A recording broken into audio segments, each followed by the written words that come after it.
I think we're going to get started. I got the thumbs up. So my name is Eric Hayden. I'm a meteorologist with the National Weather Service in Newport, Morehead City. So we're responsible for Beaufort County.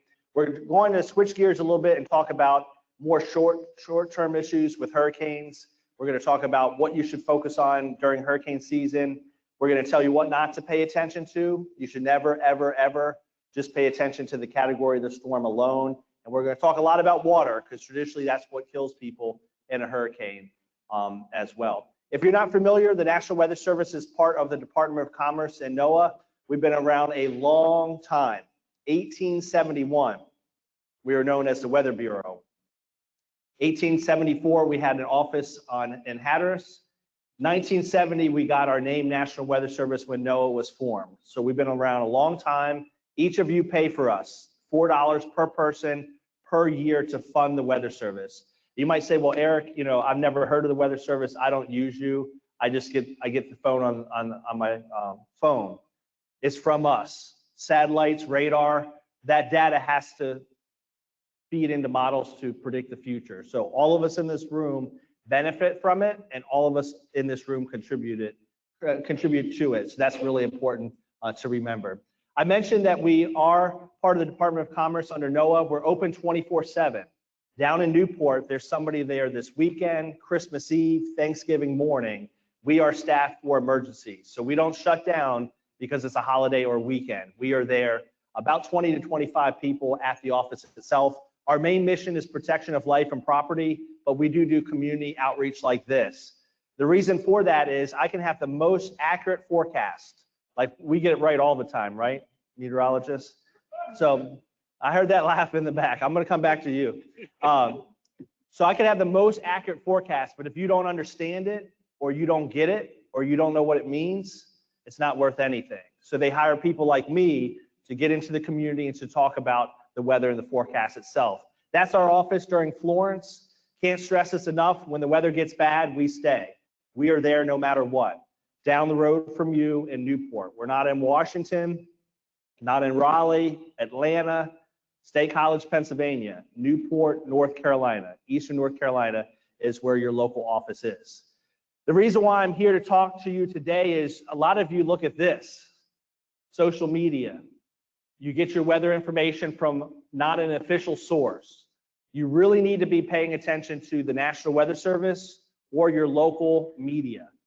I got on TikTok a couple weeks ago. I kind of regret it, but my kids said I should get on it so I could see what all the young people are doing. And the reason why I regret it is that it's driving me nuts because of that post on the left. Hurricane forecast after Aaron, wait until the end.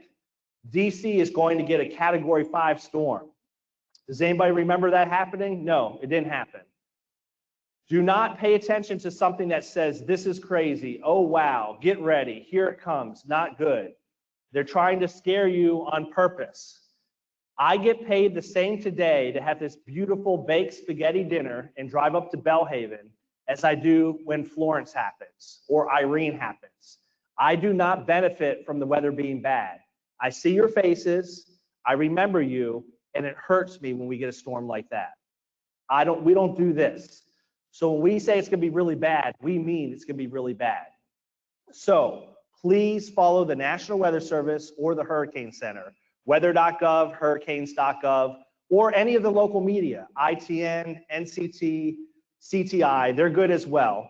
Even national media, Weather Channel, things like that, they have good, concise information. Just don't pay attention to what's on social media. It's going to scare you when you don't need to be scared. You're going to be worn out. And then when we actually get a storm and we're waving our hands, pay attention to this, you're going to be tired. So please don't pay attention to that. If you follow official sources, you're going to know about it. You're not going to be surprised. You're going to have good information coming your way. And like the gentleman in the back, he was teasing me. He chuckled. I heard that chuckle about whether, meteorologists getting it wrong. So I like to back it up with proof. How many of you heard about Hurricane Helene last year, right? In the mountains, a lot of us went to help those folks in the western part of the state because for once we didn't get a storm. This is a statement out of the office that is responsible for that area before the storm. Incredibly dangerous situation, potential to be a once in a lifetime event. Consider temporarily relocating. So we use strong language, and when we do it, we mean business, because again, we don't benefit by trying to scare you. This is the forecast for Helene 3 days before it made landfall. I want you to really think about what I'm about to say. 3 days before landfall, Helene was not a tropical storm. It wasn't even a storm. We've advanced so much that we can now say 3 days later, it's going to make landfall in Florida as a major hurricane before it was even a baby storm. That is incredible. 3 days later, this track, the letter M means major. That's the I making landfall in Florida. So our accuracy has improved. Will we miss aspects of the storm? Of course. We're predicting the future. But by and large, the forecast has dramatically improved through the years. If you didn't believe that, how many of you were here in 1985 with Hurricane Gloria? Does anybody remember Gloria? So some people remember, and we're not trying to call anybody out. We call that experience. That's what we call that, experience. So DC is our emergency manager in Beaufort County. If DC and I were working back in 1985, I would tell him 3 days out, the center of the storm could make landfall anywhere from Georgia up through Washington, DC. 3 days out, just the center of the storm. I'm not talking about hundreds of miles across, just the center. So not that great, but it's 1985. How many of you remember Floyd in 99? So there's more hands. So if DC and I were working, I would say somewhere from Charleston to Richmond. Better. That's just the dot on the map. That's not hundreds of miles across. We're talking just the center. This is our average error. Last year for Helene, our average error was under 70 miles. I would be able to tell him the center should go somewhere from Wilmington, between Wilmington and Greenville. Let that sink in. Decades ago, somewhere on the East Coast. Now, somewhere in North Carolina. That's incredible. So the forecast is not the problem. We will miss forecast. I'm not saying we get it right every single time, but our biggest challenge is to believe us and that you get the information from us. A lot of you are looking at this, and look, this worked out real well. That spaghetti was fantastic. So a lot of people hear about the spaghetti model. Raise your hand if you've seen this. You know, look at all those hands. All these people see this. When this is in the hands of a trained professional, it's useful. What this is, it's a simulation of all the scenarios that could happen. And a trained professional will look at all of these tracks out to sea and take the average, which is this black line, and say it's going to go out to sea. That's Hurricane Aaron. That's what happened. But the untrained professionals on social media and your backyard meteorologists look at this and say, hey, this could happen. It could, but that is not the most likely scenario. So instead of paying attention to them, you should pay attention to these folks. 175 years at the National Hurricane Center. They look at all of that, every model you can think of, and they make a consistent, concise, accurate forecast. This is Aaron 5 days out between the East Coast and Bermuda, and that's exactly what happened. Except on social media, there was a lot of hype that it was going to hit land, it was going to hit land, it was going to hit land. And we lost some of the message that it doesn't have to hit land. Our outer banks are still going to be impacted. It doesn't have to hit land. We're still going to have rip currents and beach erosion. So please focus on official sources of information. I hope that convinced you that we are the most accurate, but also the most concise, consistent forecast. Before we move on, I do want to talk about this forecast cone. A show of hands, how many have seen this, the forecast? So good. Just as many, if not more people saw this in the spaghetti models. This forecast cone is not me. I love Eastern North Carolina food, barbecue, and I am not on a diet. This forecast cone it's based on error. So each year it gets skinnier and skinnier and skinnier. So some people see it and think it's an in or out thing. This shows where the most probable path for the center of the storm will go. It doesn't show who will be impacted and who won't. And what I mean by that is, if you're anywhere from Florida or Delaware up this whole East Coast, if you're near that cone, you should be paying attention. Does everybody understand that? To re-emphasize this, this is the path of Helene. Look how skinny that is. It's not based on, is it a big storm or wide storm? It's based on our error. And each year we get better, so each year it gets skinnier. It's not an in or out thing. If you're anywhere near it, you should pay attention. As Helene approached, a lot of North Carolina was not in the cone because the center wasn't going to move over that area. You need to pay attention to impacts, not just the cone. And that's what we're going to kind of move on into. So if you're anywhere near this, pay attention. Don't say, whew, I'm out of it. I'm just barely out of it. Looks like we're not going to get it. A hurricane's not a dot on the map. It's hundreds of miles across. If you're anywhere near that storm, you could be impacted. We try to help by showing watches and warnings superimposed on it, but I still think a lot of people think it's an in or out forecast cone, and that's not the case at all. So pay attention to it, but don't pay attention to it solely. Everybody looks at this. Where's this eye going to go? This is a satellite. These bright clouds indicate rain and thunderstorms hour after hour after hour. And oh, by the way, here comes the center of the storm. It's important, but a hurricane is hundreds of miles across. Landfall is important. All of that is all good. But if you're talking something hundreds of miles across, don't just pay attention to landfall. A storm could hit Myrtle Beach and we can still be impacted. So don't just think, you know, if it hits away from us that we can't have it. I mentioned official sources. If you're not familiar with this website, please bookmark it. Please think about it. It's weather.gov. We've got a joke that goes along with it to help you remember. You have to, it's crowd participation. So if it's the weather you love, weather.gov. That's all you need to remember. Weather.gov. That's all you need to remember. If you do that, you can click on any part of the country you're interested in. You'll get the local office. If you're in Atlanta, you'll get Peachtree City. If you're in Maine, Alaska, Raleigh, Greensboro, you'll get the local office by just going to weather.gov. Fantastic website. If you add /Newport or click on Eastern North Carolina, you will get our local office where I am. Social media is very good. Just search NWS Morehead City. We are all over the place on social media. This traditionally is where we wave our hands and say, you need to pay attention to this. We'll really try to highlight things, and this includes videos. We post videos of the storm as well. The same thing we're telling DC and the county officials. That will be posted on social media as well. You do have access to local briefings. This is the same thing, mayors, town managers, school superintendents, the governor. This is the same information they get. When is it going to be bad? Where is it going to be bad? That is all on our website. So weather.gov, tremendous amount of information. We do talks like this because a lot of you probably didn't realize this, that this is at your fingertips. That's why we're here. Please share this information because it's very, very important. A show of hands, how many look at this tropical weather outlook? It may kind of look like this. If you watch the local news or the Weather Channel, they show this. They call it Update on the Tropics, Tropical Update. This is the tropical weather outlook. It's issued 4 times a day. Very, very useful to know what's going on. It shows a low, medium, or high chance of something happening or named storms. You don't need to look at this 4 times a day, but once each day during hurricane season, you should be paying attention to this. You wake up in the morning, hey, is anything going on? No, you move on with your day.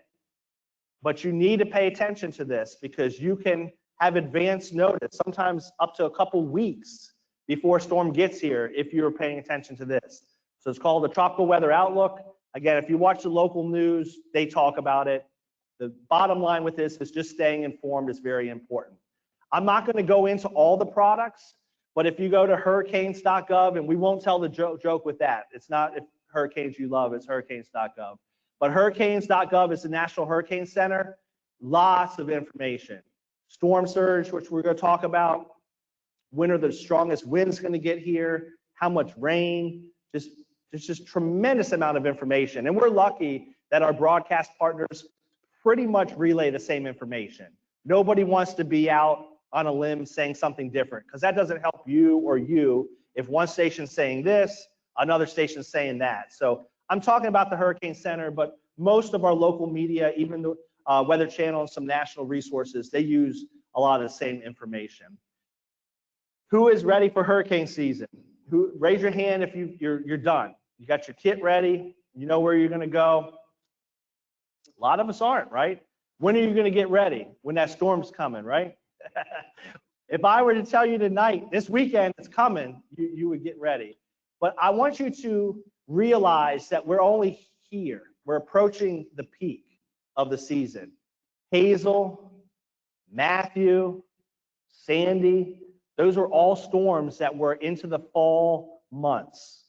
So it's not too late.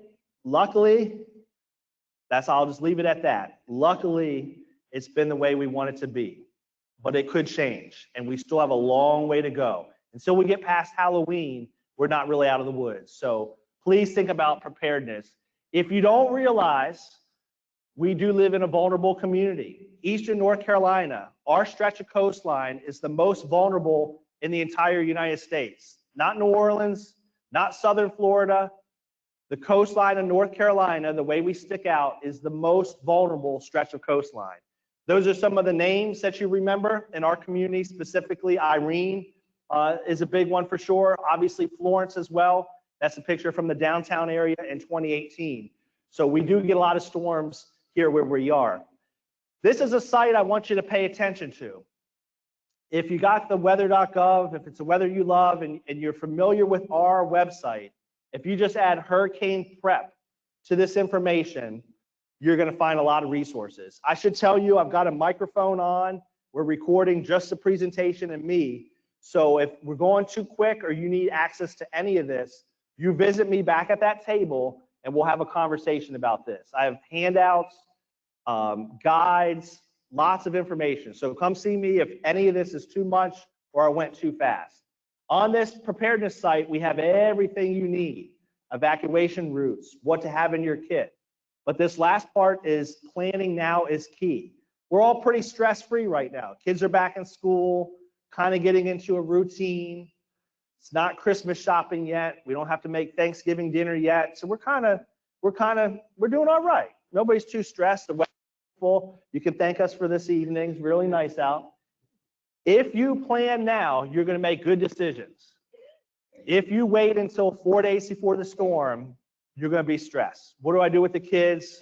What do I do when they run out of water? Because they'll run out of water. So please just at least think about it in your head now when you're not stressed. And it starts with what's your risk. And that's why we're here today with these booths at the back. It doesn't start right before the storm, well before it.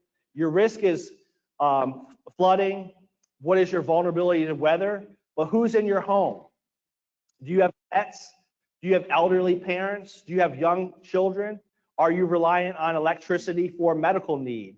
Those are all things you need to consider because that impacts your ability to leave or importance of leaving, or also what you might want in your kit. So we really want you thinking about everything, not just weather.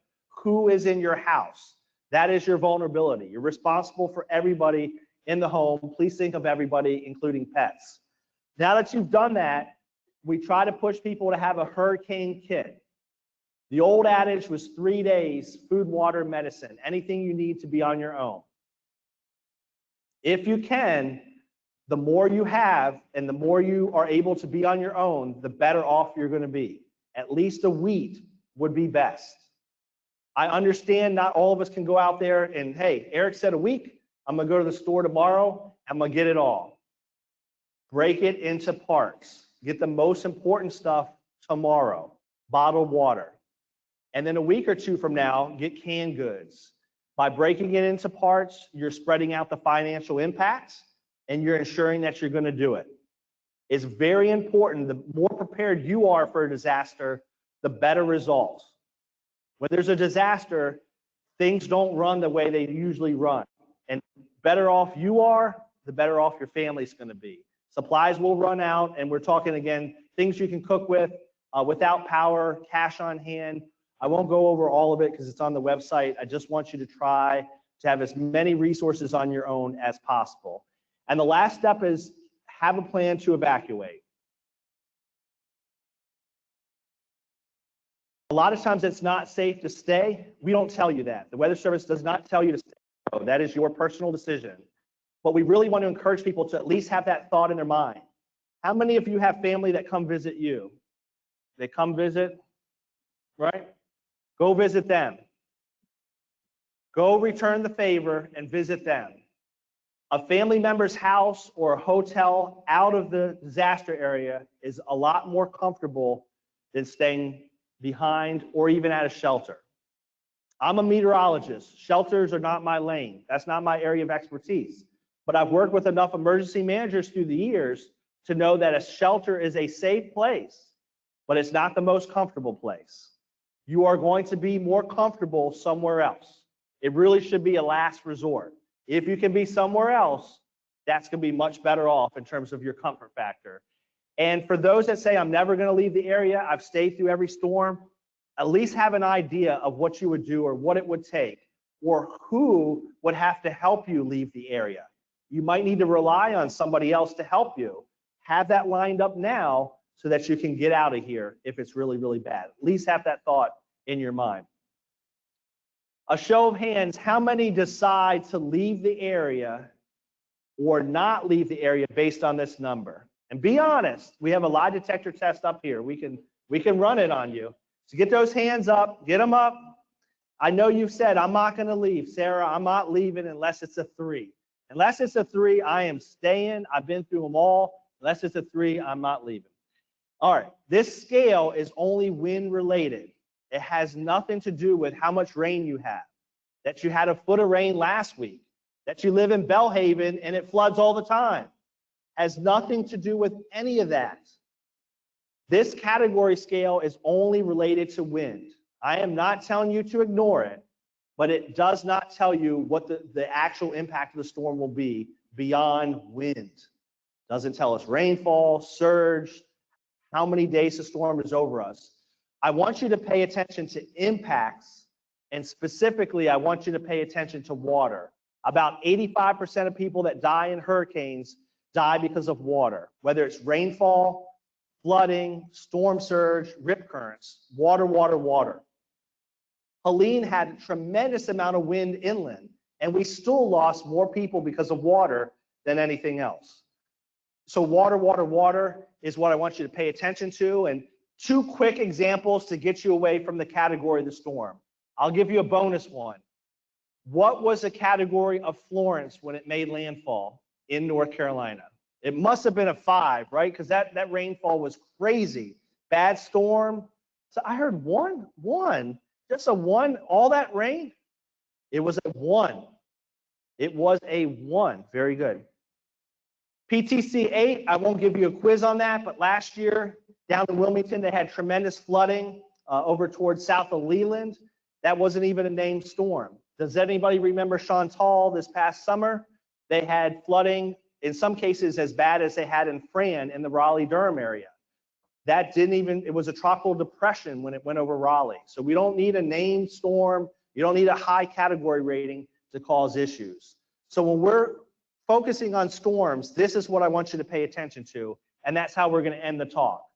When you see a forecast, I want you to pay attention to the impacts, not what the category of the storm is. Where we stand, one of our biggest risks being in a low-lying area along the Pungo River is storm surge. The water gets pushed up the Pamlico, up the Pungo River, and we can have very, very high water levels. In our area, that is an example of it here in Belhaven in 2011. To help you visualize it a little bit, we brought along this map. This is a reasonable worst case, how high the water could get. Fran was the last category 3 storm we had, 1996. We're due. I'm gonna jinx us and just say it, but we're due. So I know you can't read Belhaven right here, so I'm gonna point it out. This is what the estimate 9 feet above ground level would be for storm surge in our community. Or I'll zoom in. Most of the area is orange to red, 6 to 9 feet.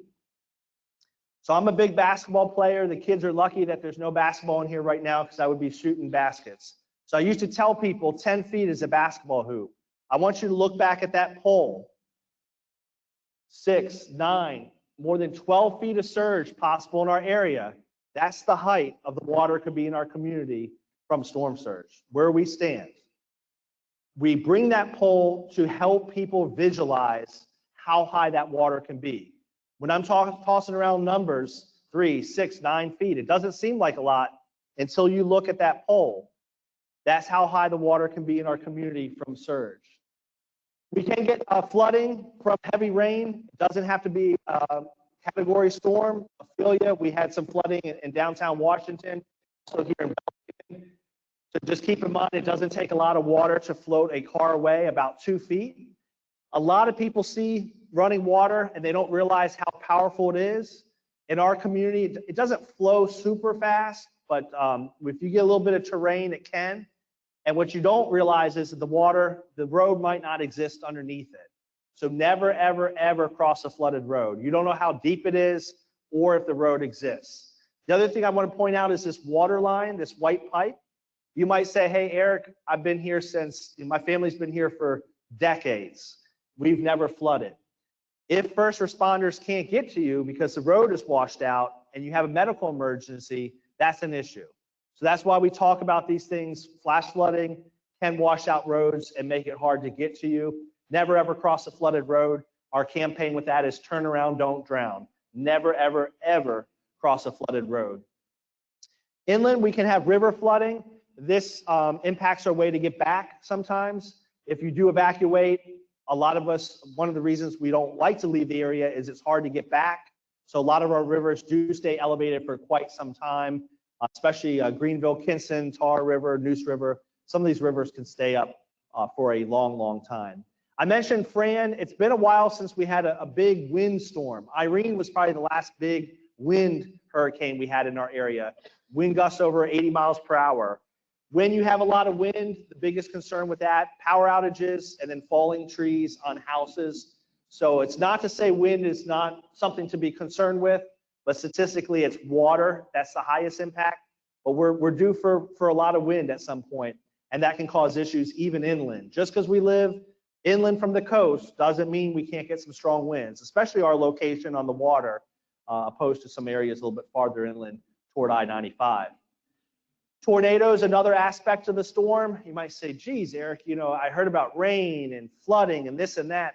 I put this in here just to remind yourself, if we have a tropical storm, make sure you have your phone on. It's charged up. It's not on Do Not Disturb. You're probably not out shopping, but when you're at home, especially if you live in a vulnerable home, you might have to seek shelter quickly when we issue warnings. And we do get tornadoes and hurricanes and landfalling tropical storms. That's an example of a pretty strong one just north of us here today in Columbia during Irene in 2011. All right, so we're prepared for the storm. We've done our job. That's very, very good. Half of our deaths occur after the storm. So having that hurricane kit is great. Leaving the area, having a plan is great. But don't be in a rush to get back to normal. Normal takes a long time to get back. So if you have a generator, know how to use it. Don't use it in an enclosed space. We've lost people because of carbon monoxide poisoning. The water is nasty. Don't be in the water. We have septic systems. We've lost people to infection because they've been injured, and that water is very, very dirty. And these are not scare tactics. Again, I don't benefit from scaring you. That's reality. We've lost people because of that. So just be cognizant. If you're not usually on a ladder, get your grandkids to do it, or younger people, or just let those tree branches stay in the yard. Don't go by power lines that are down. Don't go in the water. Know how to use a generator. Just be smart about it. Don't lose a life over trying to rush back to normal once we have the storm that passes. So that's it. I'm going to turn it over to you after this slide, but I got to be honest. We think this is really good information, but I see some of your faces like, oh my goodness, this guy got up here, talked about all this type of crazy stuff. I don't have any control over if we're going to have a storm or not. None of us do. But you do have control over doing something about it. You came here tonight for a reason. Work on your hurricane kit if you haven't already done it. Get some bottled water if you haven't already done it. That new neighbor that moved into town, make sure they know about this. So there's a lot of things we have control over. We don't have control over the storms, but we do have control over trying to be prepared. And then when it doesn't happen, like thankfully, hopefully it doesn't this year, you move on with your day and we enjoy the beautiful community we live in. And then we're ready again next year. So that's how hurricane preparedness works. Nothing scary. You're prepared. You're ready. If we get it, you're ready to go. If not, you enjoy the area and we move on until next year. That is my email address. We're trying to do these talks in churches, community forums.